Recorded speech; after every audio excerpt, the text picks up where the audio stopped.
Nous sommes ce soir à Feigny au théâtre Gérard Philippe en compagnie de Guy Carlier. Bonsoir Guy. Bonsoir.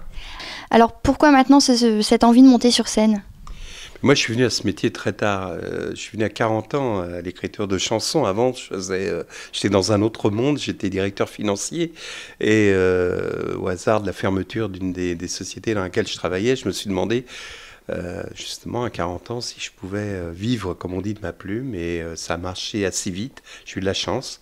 Et effectivement, j'ai écrit des chansons. Et puis ensuite...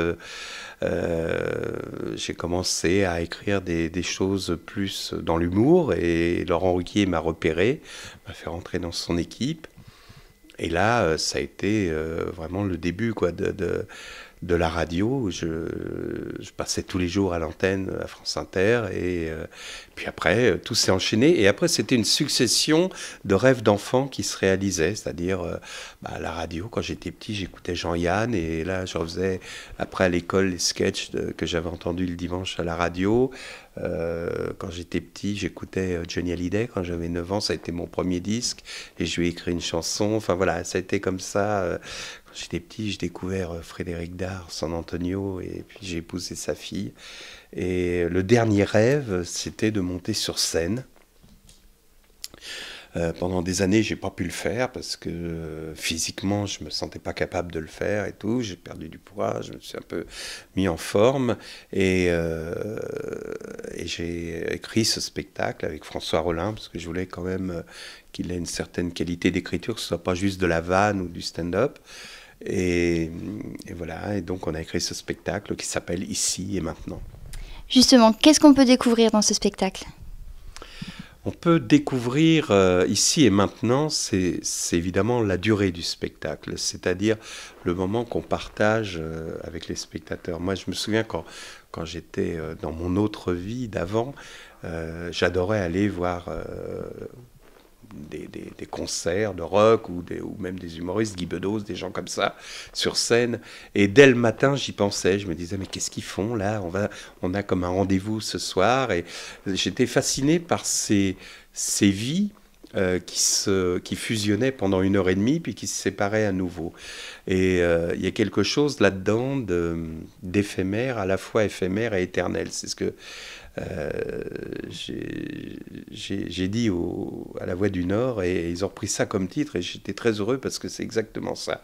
C'est-à-dire que c'est éphémère parce que ça dure 1 heure et demie le spectacle, mais c'est éternel parce que cette rencontre-là, elle reste gravée pour toujours dans nos esprits. Moi, j'ai des souvenirs de spectacles de Guy Bedos, par exemple, ou de concerts, les Stones, de Pink Floyd, des concerts mythiques comme ça, que je n'oublierai jamais.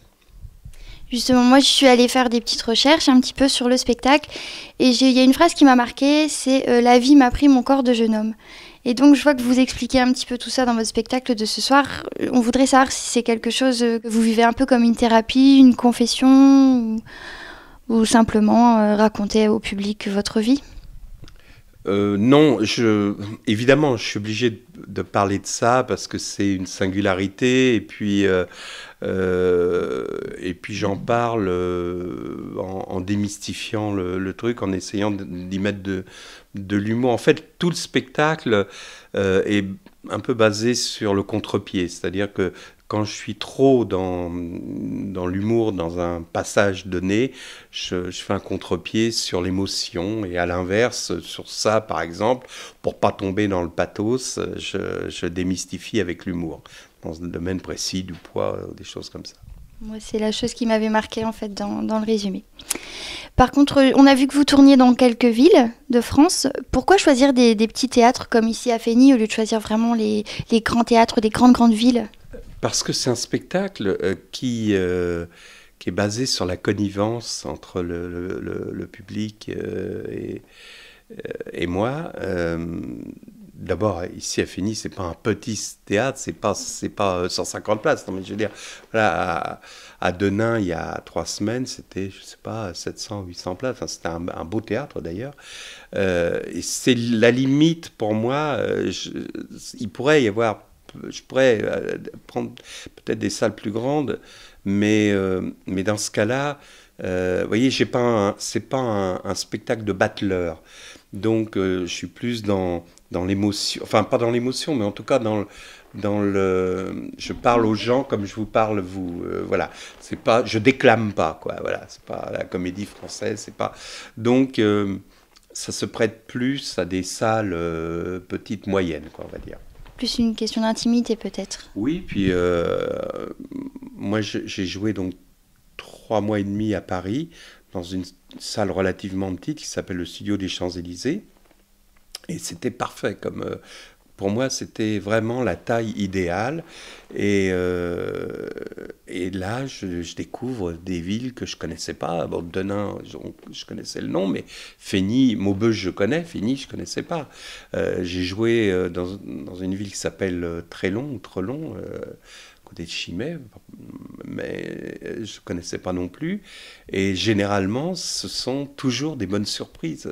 On tombe sur des gens chaleureux et il y a cette notion de partage dont je vous parlais tout à l'heure et qui existe à chaque fois.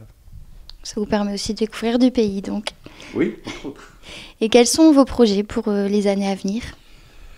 Eh bien, ce spectacle, je vais le tourner 1 an et demi en province. Donc, alors, évidemment, il y aura des grandes villes aussi. Il y aura Toulouse, il y aura Lyon, Bordeaux, tout ça. Mais je vais le tourner pendant 1 an et demi. Je terminerai en juin 2013. Peut-être je ferai Avignon 2013 pour boucler ce spectacle. Je continue la radio en hebdo à Europe où je fais le journal d'un carlier de campagne, évidemment. Je ne peux pas m'en empêcher. Et ces chroniques-là vont sortir sous forme de bouquins. Et puis, j'ai un projet de roman pour Plomb qui sortira en octobre, que je dois rendre au mois de juin. Donc là, j'ai vraiment du boulot et je pense revenir faire de la télé à la rentrée. Le problème, c'est qu'à la télé, on me propose toujours la même chose que j'ai plus envie de faire. Ça, c'est le poids des étiquettes, c'est-à-dire d'être mot terrible, sniper. Et j'explique justement dans le spectacle pourquoi j'ai voulu sortir de ça, de ce que j'appelle la bétaillère.